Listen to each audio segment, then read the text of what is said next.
네, 주요 이슈를 골라서 이해하기 쉽게 키워드로 풀어보는 뉴스픽 시간입니다. 보도국 한보선 기자와 함께합니다. 자, 한 기자 오늘 첫 번째 키워드부터 볼까요? 네, 첫 번째 키워드, 연애는 필수, 결혼은 선택입니다. 네. 선풍적 인기를 끌었던 가수 김연자의 노래 아모르 파티의 가사 내용인데요. 실제로 절반 이상의 청년들이 결혼은 선택이라고 말합니다. 지난 10일 여성가족부가 만 15세에서 39세 사이의 남녀 만여 명을 대상으로 설문조사를 했는데요.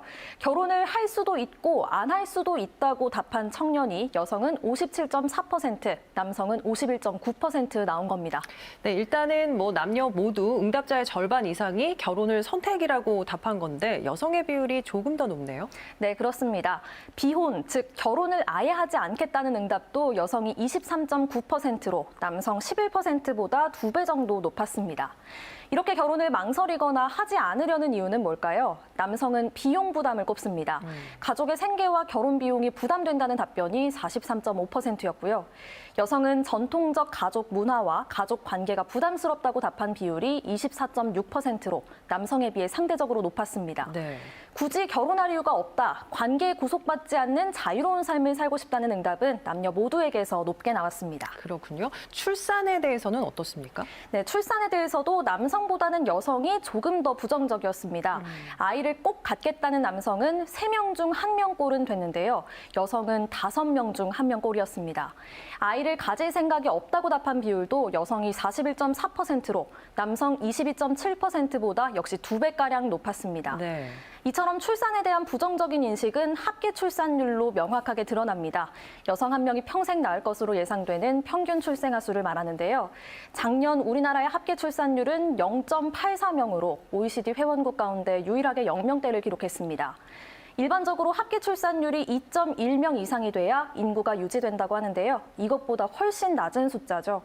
프랑스의 합계 출산율은 1.84명, 미국은 1.73명입니다. 가까운 일본도 1.42명은 됩니다. 네, 청년들이 이렇게 아이를 낳지 않으려고 하는 이유가 분명히 있을 텐데 어떻게 조사됐습니까? 네, 그 이유를 알아야 출산율을 높이는 효과적인 정책이 나올 텐데요. 자녀 양육과 교육 비용이 부담된다는 이유가 남성은 첫 번째, 여성은 두 번째로 높았습니다.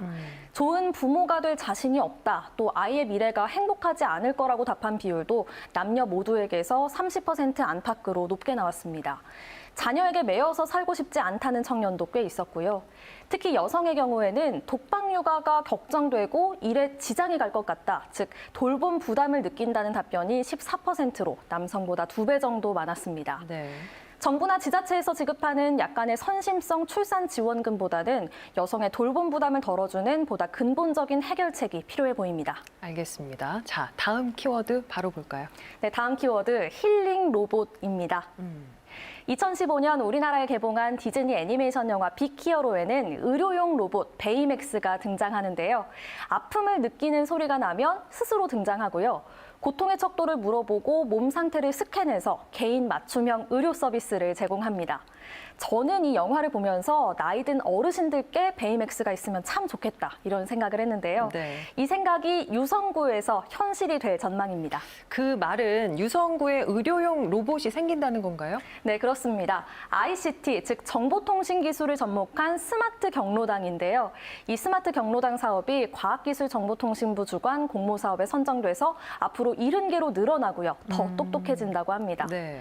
지금까지 스마트 경로당에서는 비대면 화상회의 시스템으로 어르신들이 노래 자랑도 하시고 또 치매 예방 댄스 강의도 들을 수 있었는데요. 앞으로는 인공지능 아바타가 어르신들의 치매를 진단하고요.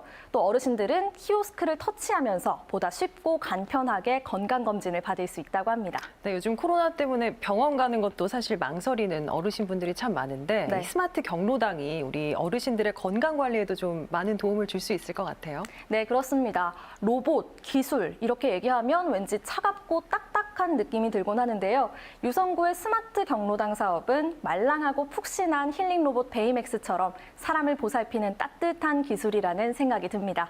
앞으로도 이런 따뜻한 기술이 많아졌으면 좋겠습니다. 지금까지 뉴스픽이었습니다.